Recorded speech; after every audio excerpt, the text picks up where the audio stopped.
పెద్దపల్లి పట్టణంలోనే జిల్లా కోర్టు నిర్మించాలనే ఏకైక తలంపుతో ఈరోజు మా న్యాయవాదులందరం కలిసి ఒక్కరోజు మహాధర్నా దాంతోపాటు నిరాదీక్షలో కూర్చోవడం జరిగింది. ఇది మేమంటూ ఎవరికీ వ్యతిరేకం కాదు, కేవలం ప్రభుత్వ వైఖరికి మాత్రమే నిరసనగా మేము ఈ కార్యక్రమాన్ని చేపడుతున్నాము. ఎక్కడో రాఘవపూర్లో ఆ గుట్ట ప్రాంతానికి కాకుండా అది ఎంత దుర్మార్గంగా ఉందంటే అది లిటిగెంట్స్కి కాదు, మాకే కాదు, జడ్జెస్కి, స్టాఫ్కి అందరికీ కూడా అసౌకర్యంగా ఉంటుంది. అక్కడ విపరీతంగా అంటే అక్కడ యానిమల్స్ ఉంటాయి, స్నేక్స్ ఉంటాయి, ఇంకేదో ఉంటాయి. మనకు కాదు సెక్యూరిటీ రీజన్స్ కూడా అది ఏమాత్రం సరికాదు.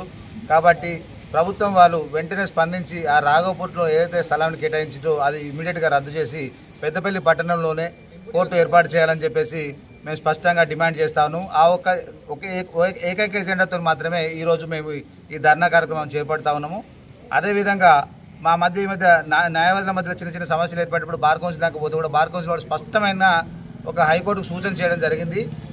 ఈ స్థల విషయంలోనే బార్ అసోసియేషన్ అనేది రెండుగా విభజించబడింది. మెజారిటీ సభ్యులు ఖచ్చితంగా పెద్దపల్లి ఉండాలని చెప్పేసి కోరుకుంటారని ఒక హైకోర్టు కూడా ఒక సూచన చేయడం జరిగింది.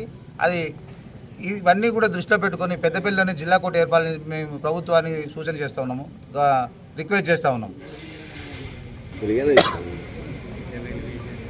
పెద్దపల్లి బార్ అసోసియేషన్కి సంబంధించిన న్యాయవాదులు ముక్త కంఠంతో పెద్దపల్లి పట్టణంలోనే జిల్లా కోర్టు బిల్డింగ్ నిర్మాణం చేయాలి అనే ఏకైక డిమాండ్ తోటి వారు న్యాయం చేసే న్యాయవాదులు ఓడించాల్సిన పరిస్థితి కల్పించారు.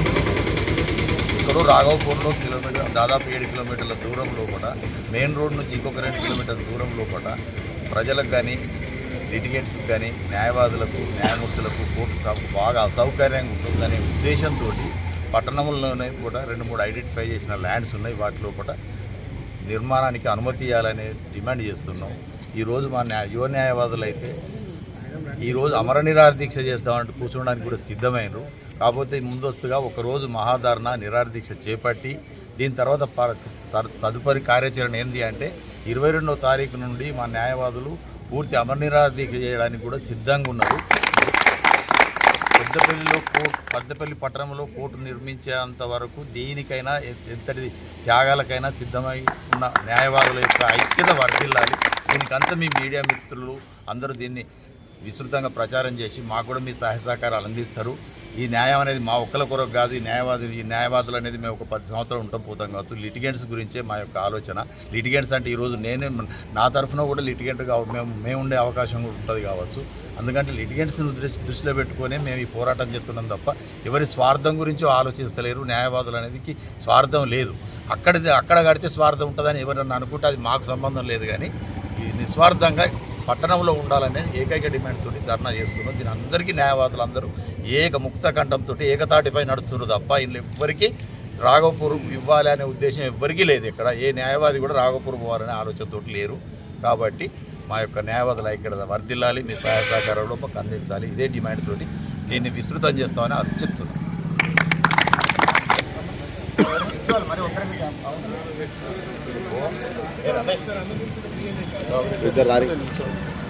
నిలబడు పెద్దపల్లి కోర్టు నిర్మాణ స్థలం గత 4 సంవత్సరాల నుంచి వివాదాస్పదంగా ఉంది. దురదృష్టం ఏంటంటే ఇది ప్రభుత్వ పరంగా పరిష్కరించుకోవాల్సినటువంటి సమస్య. ముఖ్యంగా ఇది స్థానిక ఎమ్మెల్యే అయినటువంటి విజయరమణారావు పైన ఈ బాధ్యత ఉంది. ఎందుకంటే ఇది ఎవరో ఒకరిద్దరు అడ్వకేట్ సంబంధించినటువంటి సమస్య కాదు. ఖచ్చితంగా కోర్టు నిర్మాణం అనేది అడ్వకేట్సే కాకుండా లిటిగెంట్ పబ్లిక్ ఇది ఒకసారి కోర్టు కట్టినామంటే కనీసం ఒక 100 ఏళ్ళ వరకు కూడా ఉండే పరిస్థితి ఉంటుంది. కాబట్టి ఇట్లాంటి సమస్యను ఆయన చొరవ తీసుకొని పరిష్కరించాల్సిన బాధ్యత ఉంది. ఇప్పటికి కూడా తను ముందుకొచ్చి అసలు అడ్వకేట్స్ ఎందుకు రాఘవాపూర్ వద్దంటున్నారు, వారి యొక్క వాదన వాళ్ళు చెప్పేదాన్ని వినాలి. అదేవిధంగా ఖచ్చితంగా పెద్దపల్లిలో కొన్ని గవర్నమెంట్ ల్యాండ్స్ ఉన్నాయని మేము చెప్తున్నాం. అందులో ఇవ్వకపోయేటందుకు కారణాలు కూడా వివరించాల్సిన బాధ్యత ఆయన పైన ఉంది. ఇక్కడ ఎవరెవరికో ఇస్తున్నారు, ఏ డిపార్ట్మెంట్ అంటే ఆ డిపార్ట్మెంట్కి ఇస్తున్నారు, మరి కోర్టుకి ఎందుకు ఇవ్వడం లేదు. కాబట్టి ఖచ్చితంగా దీన్ని పరిష్కరించాల్సిన బాధ్యత స్థానిక ఎమ్మెల్యే పైన ఉంది. మరి ఇంకొక విషయం కూడా ఏంటంటే గతంలో కన్నాలు ఇచ్చినప్పుడు కూడా మేము తీవ్రంగా దాన్ని వ్యతిరేకించడం మూలంగా ఆ ప్రపోజల్ రాపోయింది. బట్ డ్రాప్ అయినప్పుడు అడ్వకేట్స్ అభిష్టం మేరకు అలాట్ చేయాలి తప్ప మళ్ళీ అడ్వకేట్స్ అభిష్టానికి వ్యతిరేకంగా రాఘవాపూర్లో ఇవ్వడం కూడా మేము తీవ్రంగా వ్యతిరేకిస్తున్నాము. ఖచ్చితంగా పెద్దపల్లిలో సఫిషియంట్ ల్యాండ్ ఉంది, గవర్నమెంట్ ల్యాండ్ అవైలబుల్ ఉంది. కొన్ని కారణాల వల్ల ఇవ్వమంటున్నారు తప్ప లేదని చెప్పడం లేదు. కాబట్టి ఖచ్చితంగా దీన్ని పెద్దపల్లి పరిధిలోనే ప్రభుత్వ భూములు అందుబాటులో ఉన్నాయి కాబట్టి ఆ ప్రభుత్వ భూముల్లోనే కోర్టు నిర్మాణం జరగాలి. దానికి ఖచ్చితంగా స్థానిక ఎమ్మెల్యే చొరవ తీసుకోవాల్సిన అవసరం ఉంది. ఇంతకుముందు మా మిత్రులు చెప్పినట్టు 4 సంవత్సరాల నుంచి మేము దీన్ని పోరాటం చేస్తున్నాము. దీన్ని వదిలిపెట్టే ఇంకా 4 సంవత్సరాలైనా పోరాటం చేస్తే తప్ప రాఘవాపూర్లో ఎట్టి పరిస్థితుల్లో కూడా కోర్టు నిర్మాణాన్ని మేము అడ్డుకుంటాము. దాన్ని తీవ్రంగా వ్యతిరేకిస్తున్నాము. మరి మా అందరి అభిప్రాయాలు గౌరవించి దీన్ని శాశ్వత పరిష్కారం కనుక్కోవాలి.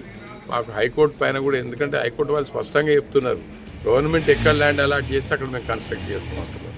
కాబట్టి ఇప్పుడు ప్రభుత్వ పరంగానే ఇప్పుడు now ball is in the government court వీళ్ళు అలాట్ చేయాల్సిన అవసరం ఉంది. మేము ఆల్టర్నేటివ్ ప్రపోజల్ చెప్పినాము, చూపెట్టినా కూడా వారికి అందులో ఇచ్చడానికి ఇష్టం లేదు. ఎవరు కూడా వాళ్ళ ఇంట్లో నుంచి చేయడం లేదు. అది ప్రభుత్వ భూమి కాబట్టి ఖచ్చితంగా పెద్దపల్లి మున్సిపల్ పరిధి లోపలలోనే కోర్టు నిర్మాణం చేయాలి.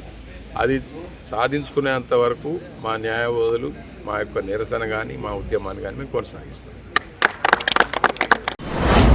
మీ వ్యాపారం అభివృద్ధి కావాలని కోరుకుంటున్నారా? అయితే వెంటనే క్యూనస్ని సంప్రదించండి. Schools, colleges, banks, shops, office promotions, land promotions, political promotions, restaurant promotions, hospital promotions, పుట్టినరోజు వేడుకలు, శుభకార్యాలు, వ్యాపారాలు ఏవైనా, సందర్భం ఏదైనా ఇప్పుడే క్యూనస్ ద్వారా తెలియజేయండి. మీ వ్యాపారాన్ని అభివృద్ధి చేసుకోండి.